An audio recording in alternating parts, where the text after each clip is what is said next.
olele, matilido, matilido,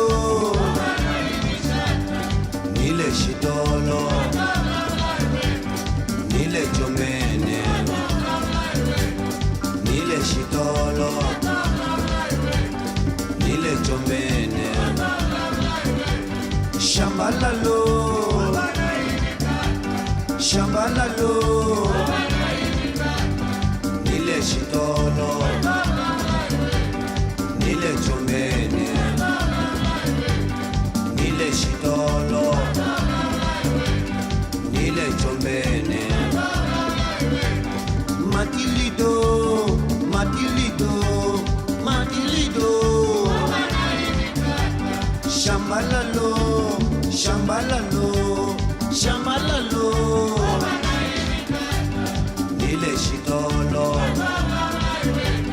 nile jomene, nile shitolo,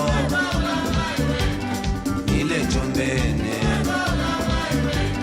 kunjo takanza, kunjo takanza, kunjo takanza, kunjo takanza, kunjo takanza, kunjo takanza, kunjo takanza, kunjo takanza. Machilla Magic, we are a community-based project working with just over 65 families.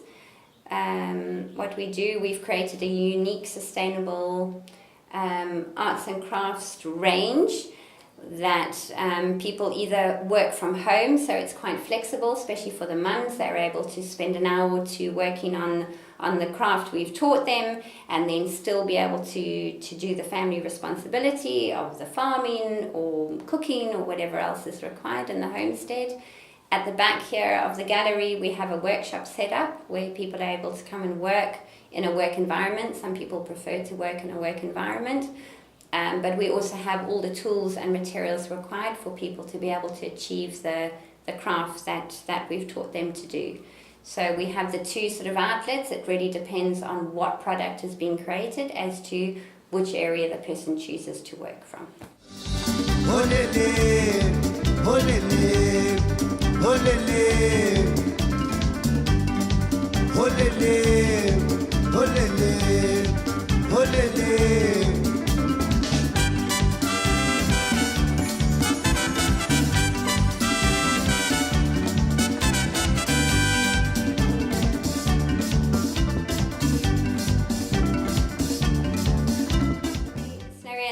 Been living in Mozambique for 18 and a half years now. We started our adventure and journey living out in a fishing community 25 kilometers north of here. The fishing community is called Machilla, and we moved out there. We're trying to live a very sustainable, holistic life. We were doing permaculture as a sustainable way of surviving, which we tried to introduce to the community there, but showing an alternative to the way they farm in comparison to the slash and burn method that's used here. While we were living out there, we sort of noticed a need for a sustainable alternative livelihood. People rely solely on fishing, farming, and that is very dependent on the weather, mainly the weather, I suppose. The area has been sort of quite fished out over the years, so there's obviously not the volume.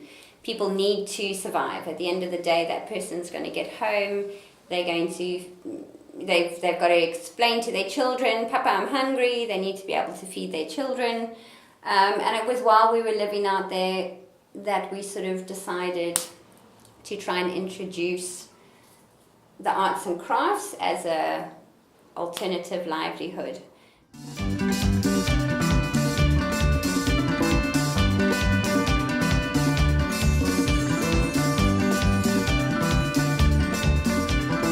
One of the first sort of products we tried to introduce into the community was hammocks. Obviously for the fishermen it's a very easy transition from repairing their fishing nets to being able to weave a net, but for another purpose.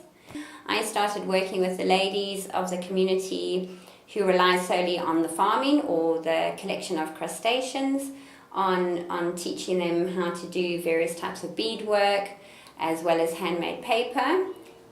This was also something quite exciting for them, but something that also came quite naturally. We work with predominantly reclaimed or recycled materials,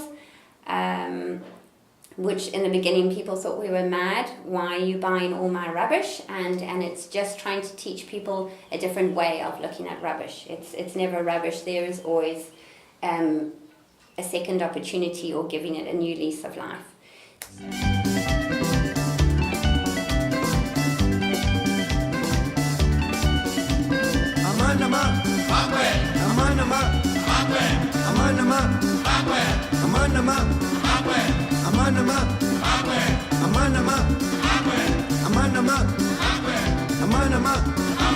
Something we continue to do and develop and grow, and with that comes more machinery or more materials that are required in order to keep producing the products. These need to have regular maintenance, or at least once a year be able to be replaced. It's not something that will last forever. We have some tools that are ancient tools and will most probably, genuine hand tools, but anything that's sort of more modern or electric based, they eventually wear out their lifespan and they need to be replaced.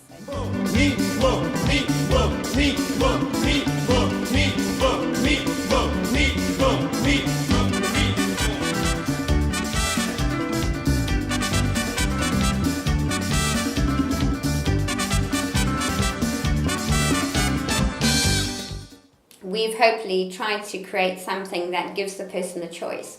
They can either go fishing today, or alternatively they could stay at home, they can weave a hammock, they can carve a dugong, they can do some handmade paper, do some necklaces, and there is a financial value on that. Each product, we guarantee that artist, each product that they produce to the standard that we require, that we will pay them for that product.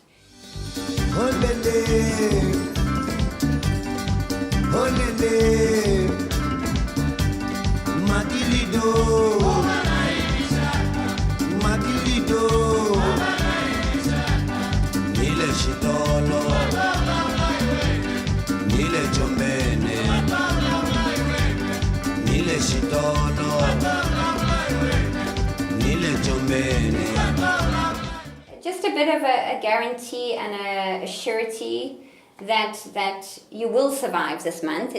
People live very much hand to mouth, I feel, in Mozambique. They do. Everyone lives for today, and that's wonderful. It's live for today, celebrate today, enjoy today. But 99% of the time there will be tomorrow, and you need to plan for the future, and most people have a lot of children, and children is a very big focus of a Mozambican culture here, and they need to plan for their children's futures. So at least this way we've tried to offer them and give them that assurity and guarantee that providing they produce those products, they will receive that amount of money at the end of the day. Shambalalo, nile shitolo, nile chombene, nile shitolo, nile chombene. Our dream would be to be able to work with 150 community member families and just keep developing and keep growing, and I mean that would be our ultimate dream, and to see it, still be running in 20 or 30 or 40 years time, and know that we've actually made a difference in this area. That's very important to us.